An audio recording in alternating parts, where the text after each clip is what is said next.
Hello, everyone, and welcome to the program Talksports here on Global Television. I am Samuel Odi. Many thanks for tuning on to this edition of the program. Lots of stories to actually talk about here, starting from the home front, and also one of our very own Super Eagles defender, Super Falcons defender, Michaela Alozie, has been listed among the 26th nominees for the 2025 FIFA Pro World 11. That means this lady is doing something very, very interesting for her to be able to be enlisted among this top FIFA Pro 11 26 nominees, and this is very, very interesting. This is one of the major conversations we'll be having today. And again, something again is shocking as the Super Eagles coach, Eric Chell, is making mention of having a couple of more invitees into the Super Eagles ahead of next month's, feature that's talking about the playoffs ahead of the 2026 World Cup. Do he really need to invite more players?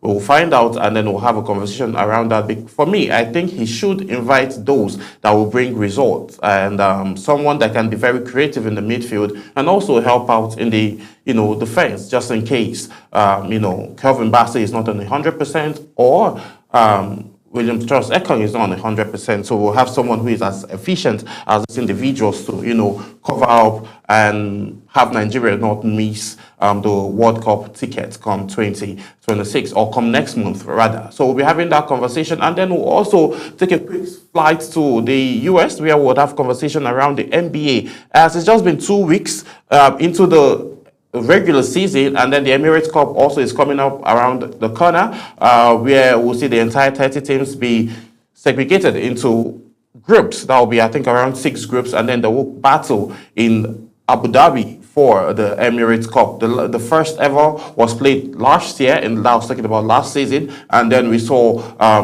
Giannis Antetokounmpo and the Milwaukee Bucks winning that, and then we'll see if they'll be going back for a back-to-back run, or some other team would have the day. And also we saw exciting matchups in the NBA early hours of this morning, where Golden State Warriors defeated Memphis Grizzlies 131 to 118. We also saw actions as Victor Wembanyama made history for himself, becoming the first ever NBA player to win or to secure 100 points plus rebounds in the first 3 games of the season, and then there's so much more to go.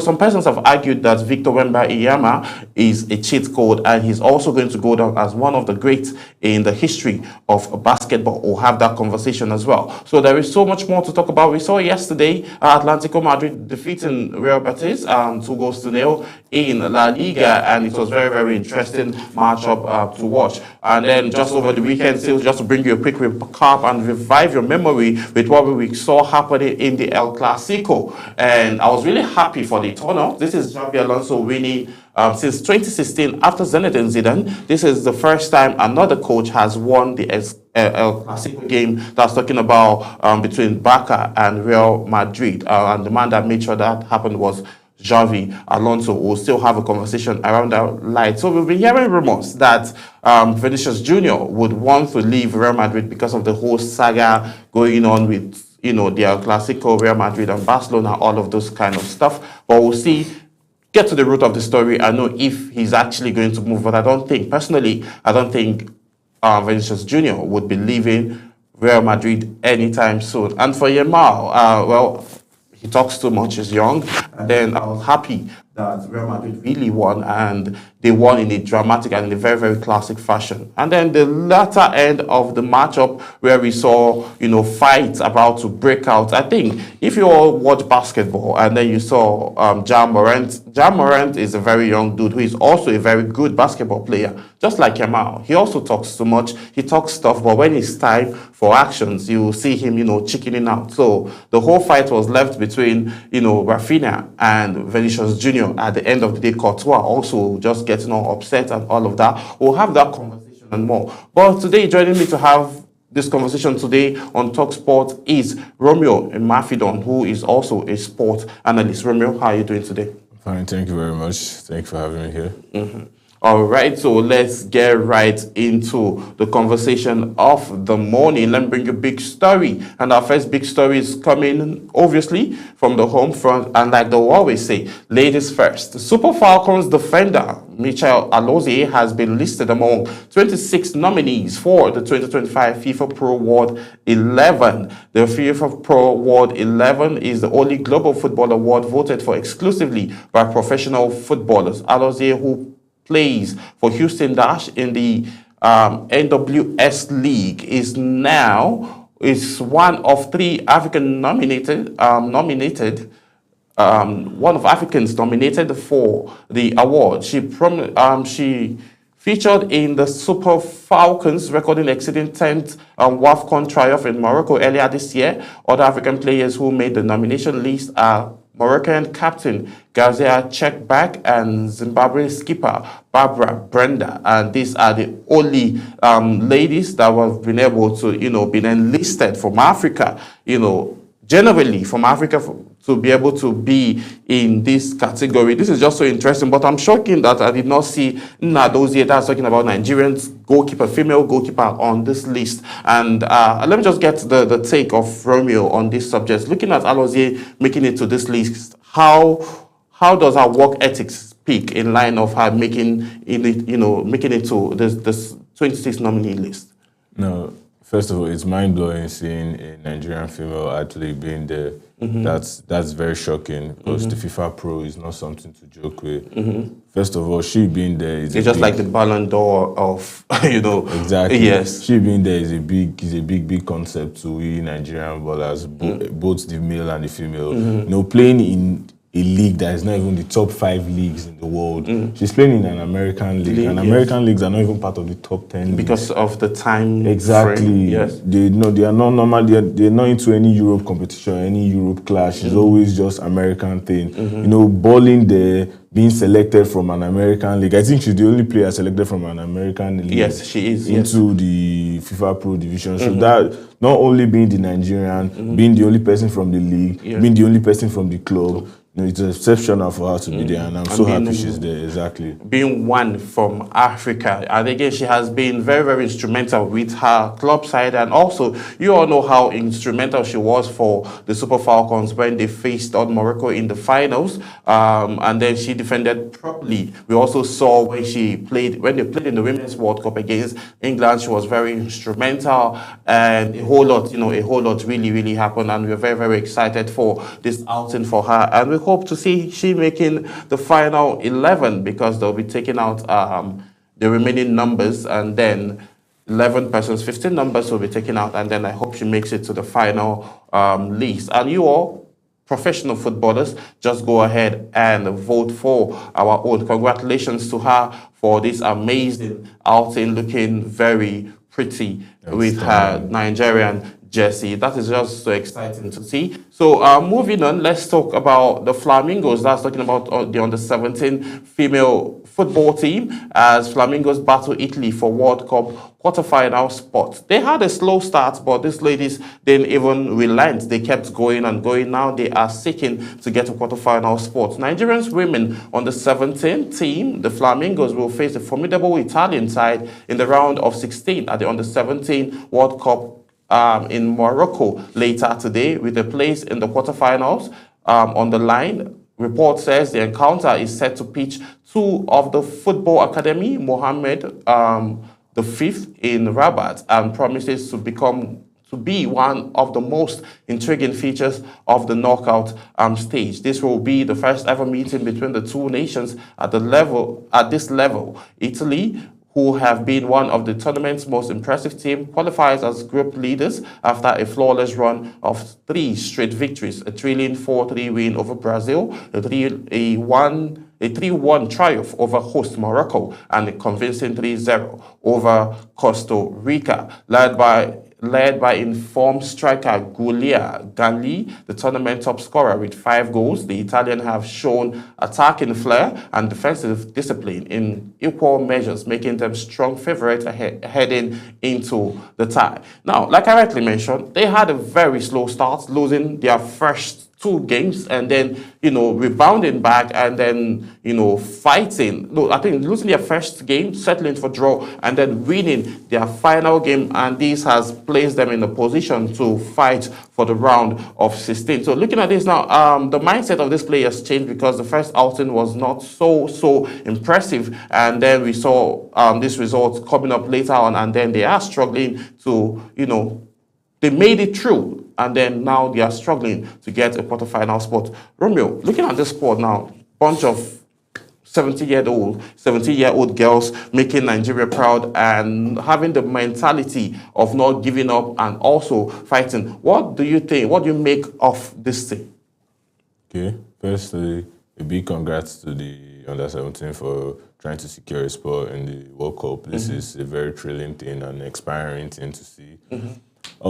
Battling, you spoke about battling. I've noticed that the under-17, they went through struggles. Seeing my team or seeing my country play with that kind of struggles from not giving up, it's something that motivates me. It's something that makes me want to watch them, or it's something that makes me tune in to check in and see how the club is going. First of all, I have to give my regards to the coach because the coach made some substitutions and changing of starting lineup. It's different when you have a starting lineup before the tournament and you've prepared. They're now changing it just to fit in the pressure and the situation on ground. Putting another different people and entrusting another different set of players to make things work for you. And that's exactly what the coach did. Okay. He had to step in, which he did, and that was a right call, putting the Nigerian Super Eaglets under-17 into a very, very good spot. Yeah. And I will say the strikers for under-17 women, those people don't play like their own professionals.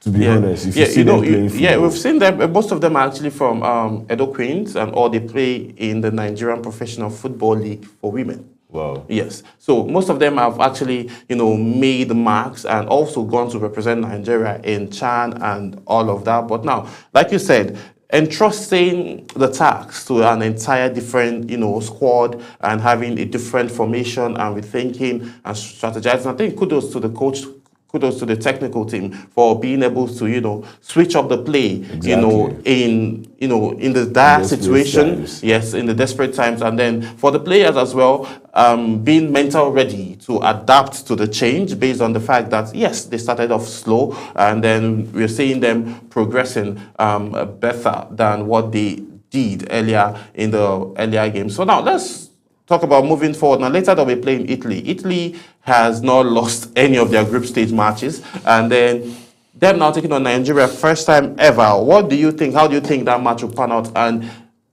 what words do you have for the Flying Eagles and the coach ahead of the match that will be coming up later this evening? I'm a very, very big and huge fan of Italy because I was born there. But anyways, being a Nigerian supporter, what I have to say to the coach is that he should trust himself because he knows what he's doing. He knows the team is up against. Okay. He knows that he's not meant to put slackers against Warriors. Those people, like you said, have not. I think they've barely considered goal in this competition. I think they've just considered just one, and it was Brazil that even managed to get a goal. Oh my God! Yeah, okay. Brazil got 3 goals rather, and then Morocco got a goal. So total, they've scored in total 10 goals, and then they've conceded only 10 goals 4. in 3 games. Yes, 10 goals in 3 games. Wow. So that shows there is some there's some firepower. They're expected to see 10 goals in 3 games, and then they've conceded only 4 out. So the statistics is very, very interesting. But talking about the super Flamingos, rather, I beg your pardon, they need to get in there with the mindset that today, you understand? Do or die.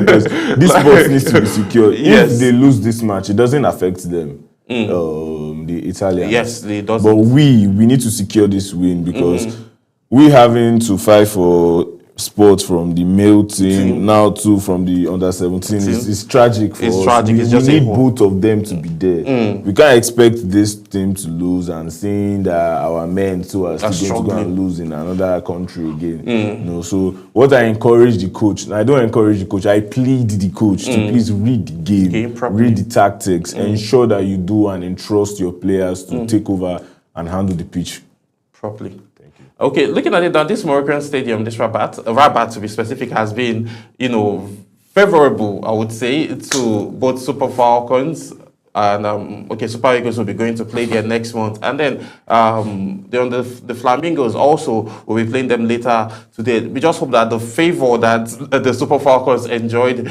during the African Cup of All Nations, that's the WAFCON, these ladies will also enjoy that some grace and play properly, defend, and also find the back of the net. And we just wish that these ladies advance further into the round of 16. So moving on, still talking about the ladies WAFCON qualifiers, Nigeria versus Benin, preview, time, date, and where the game will be happening. The Super Falcons of Nigeria will host Amazons of Benin Republic in the reverse feature of the final 2026 WAFCON qualifiers later today. Still, last Friday, the 10th time Women's African Cup of All Nations defeated the Benin Republic ladies by 2-0 in the front of Benin team fans and technical crew, courtesy of goal from Chinwendu Hilzo and Esther Okoronkwo. This lady Esther. It was a very comfortable win for the Nigerian team as they dominated the majority of the game's proceedings, from the defense to the midfield to the attack as well. However, the job is not done yet for the Super Falcons to proceed. They need to dispose of the Benin team completely in the second leg, of course. The Amazons created a few chances but failed to bury them last week thanks to the brilliance of Chiamaka Nnadozie and the woodwork.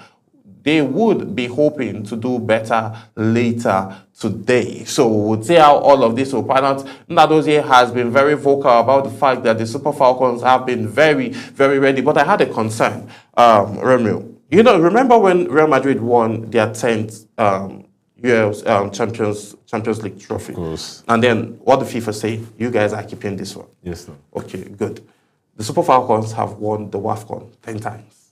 Why didn't they say they should keep it or even grant them an automatic ticket to the 2026 WAFCON? No, truly, it's well deserved for us to be looking at the trajectory of how far they've come. Exactly. I think, are we not the second highest people to have carried? No, we are the WAFCON? Highest, actually. The WAFCON? Yes, 10 times. No, record. we don't deserve to be playing playoffs. We are meant to be the tournament straight. Direct. Like the face. The Super Falcons are supposed to have like a very massive billboard somewhere and having them be in the face. So do you think, if you had won, a lot of trophies, just like the Super Falcons, do you think they are meant to just have an automatic ticket, or they still have to go through the hurdles of qualifying? No, that hurdles of qualifying just determines and stays the strengthening of the team and stuff like that. They use that based on analysis and based on World Cup ranking. Okay. They need to know how strong your team is before reaching the tournament. So if you don't pull well or you don't do well and qualify that, they can't just put you because you won the previous one. So based on that fact, that's how they used to do club analysis and club ranking and country ranking as well. So the progress from the knockout stage, the tournament stage, into the round of 16, then the finals, and those are what accumulates for them to select or give rankings for the countries.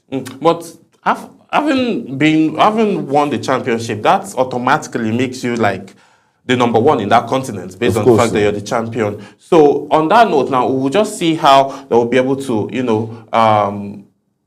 qualify finally and then advance further. But now, Romeo, let me just get your final take on this same subject, of the matter. Okay, they will be playing Benin Republic later today, right? Yeah. So what are your expectations?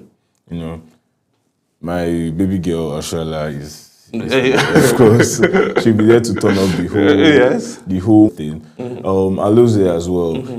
She plays defensive game for but in Houston Dallas she plays as a forward. Yes, literally that's how she even got selected for this thing. So I feel the coach should know when to make her play forward and also when to put her at the defense. I think you should utilize her in a way that she can actually play both because she's good at attacking and also defending. So that purpose with Ashola being our number 9 top striker analyzes it both. So we against Benin Republic is a no-brainer. What about this Ajibade? Yes, Rashida Ajibade. She does her thing. She does her Esther thing. Okoronko and I think the squad is looking very, very That's why good. we have 10 WAFCON.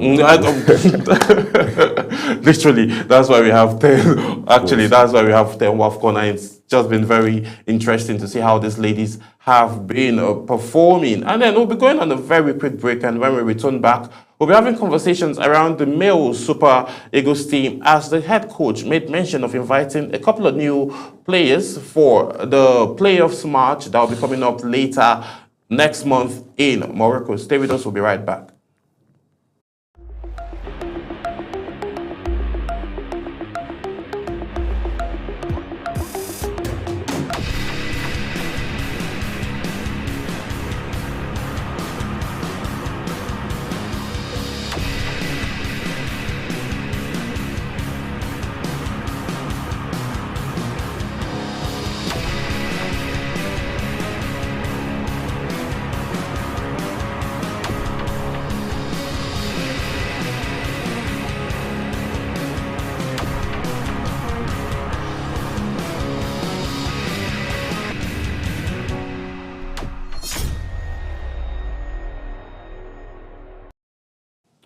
Many thanks for staying with us. If you're just joining, this is still Talksports, and I'm in the studio here with Romeo and Mafidon, having interesting conversations. We're done with the ladies' part. Now, let's move on to the part where some Nigerians say we have a whole lot of problem. We have NFF concerns. Yes, talking about NFF has lots of questions to answer to Nigerians, basically, not just sports lovers at this time around, not football lovers, but to the entire country. I think the Senate needs to invite them to, so as they can answer some couple of questions.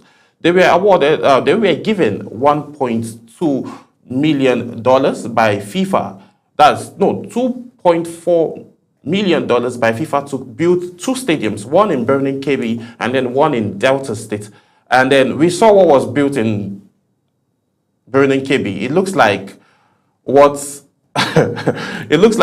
a businessman would just come up and build and say, oh, this is like my social responsibility theory. I'm just giving back to the society with this little pitch. But the budget that was given by FIFA was $1.2 million for a pitch, a stadium actually, in Kebbi, and another additional $1.2 million for another stadium in Delta State. The one in Delta State, we've not seen the light of day about that one. Then the one that they said they built in Kebbi, FIFA now has snapped that stadium. Hopefully get you the image soon. FIFA has snapped that stadium and, put it on their X background. And then that's now, it's ridiculing the entire country, because this same amount, $1.2 million, was given to Kenya. And then they built a stadium, like when I mean a stadium, a proper stadium with, all of that things that the stadium comes with. But now what we saw was just a plain field. I'm not even certain if the grass is natural grass or synthetic grass, and then two goalposts. Nowhere for players to sit, nowhere for fans to sit, nowhere for coaches and officials to sit. Thank you very much. There you have it, Birnin Kebbi and Kenya, the same budget. So NFF, what really happened to that money? Because Birnin Kebbi is up, Kenya is down, and the same budget was allocated for the same thing. So it's actually currently now, it's not making any kind of sense, because questions are being asked, and then the NFF came out to say that, they used the money for the purpose. Is that a stadium? Like, is that really a stadium? But we'll let that conversation be chilling first. We'll have that conversation some other time. Let's move on to the Super Eagles now, where there's always problem. New invitees on Chile's radar for World Cup playoffs. So moving on, the Super Eagles head coach Eric Cheo has revealed he will invite one or two new players for next month's 2026 World Cup playoffs in Morocco. Report says the Malian technician disclosed this while speaking to Nigerian legend Seun Ogunbami on 90 Minutes with Mathematical on the radio. I will bring one or two players for November World Cup playoffs, and we will see after how that will turn out. Chile has so far handed Benjamin Frederick, Jeremy Ekon, Felix Agu, Olakunle, Olusegun, Christus Uche, and Tolu Arokodare their Super Eagles debut since taking charge in January. It's good that the fans are smiling again. We won the last game 4-0 versus Benin because they pushed the team to win. He said, we have to do the same for playoffs. I will give my best for this team to go to the World Cup. It's either you go to the World Cup or you go home, I'm sure about that. But looking at him now, looking to invite other players, right? Do you think we need other players? And if he were to invite, do you think we need to invite more strikers, midfielders, or defenders? What do you think? Looking at the current squad of the Super Eagles. Yeah, I feel most needed into that team, it's the midfield and forwards. The forwards, of course, we have the top best 9 quality striker right there. You know, he's turning our forwards into midfield, like in the last game where he had Chukwueze playing on the attacking mid instead of the flanks, you know. So he needs to, if that is his gameplay, he needs more midfielders to make the runs and everything happen at once. Chukwueze cannot be giving the runs and also making the runs. Okay. And also the strikers, you need to have the left winger and the right winger, because in that game it was just fully the midfielders dropping in, giving crosses, and the right back and right wing back. So you can't have just a number 9 playing a full 11 if you need team. I will not terminate the effort that he's trying to bring in new players into the team. Everybody deserves a chance. Every key components player can have an effect to a game. That's how it is. But please don't bring Boniface inside though. Please. Boniface, I don't think Boniface is actually fit right now. Not discrediting him, you know, but I don't think Boniface is actually fit right now to be in this current matchup, because it's a do or die. I would use that word, because we need all the star powers that we need. Though I don't think he's talking about inviting players who have already capped for the Super Eagles. I think he's talking about fresh legs, those that have not even represented at all. Okay, yes. That's something. That's definitely something. But mind you, we are playing a professional game. We need more experienced players into it. So him bringing new component of players from the people that we've not selected before, it's a new thing. I will not discriminate that, because it's very needed. Every star in this country needs to have a chance to prove itself. Just like how he did in the last game. We saw some of fresh leg debutants making impact in the game. Yes. Just like Ekon giving us the one of the decisive goals.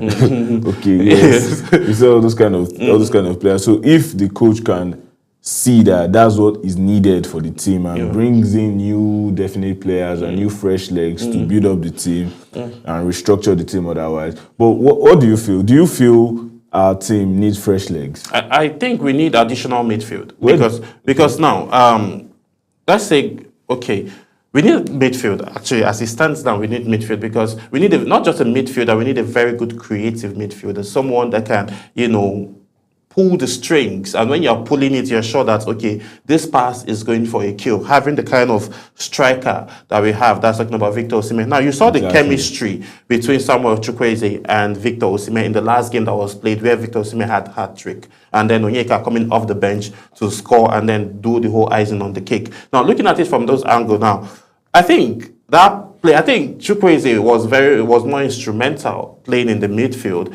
than all other qualifying matches that he has played in the flank from, right? And then Adebola Lookman, yes, we didn't get to see so much from him in that midfield era in the previous match, though he did not play against Benin. But I know if he had played, it would have been a different ball game. Probably Moses Simon would have played from the left flank, and then Adebola Lookman would play from the right flank. But from what we saw, that midfield needs more work, because I don't think Alex Iwobi is doing enough. He's doing what he can, because he plays defensive with Fulham, and then he plays attacking with the Super Eagles. Though from before now, when he was even in Arsenal, where he played in the under-17 and under-20 before progressing further into the Super Eagles, he played attacking football, but somehow he was relegated into playing defensive, which has, put that defensive mindset in him. Most of the times, ball that he means to push further, he'll just decide to take it back and then start building from behind. So we need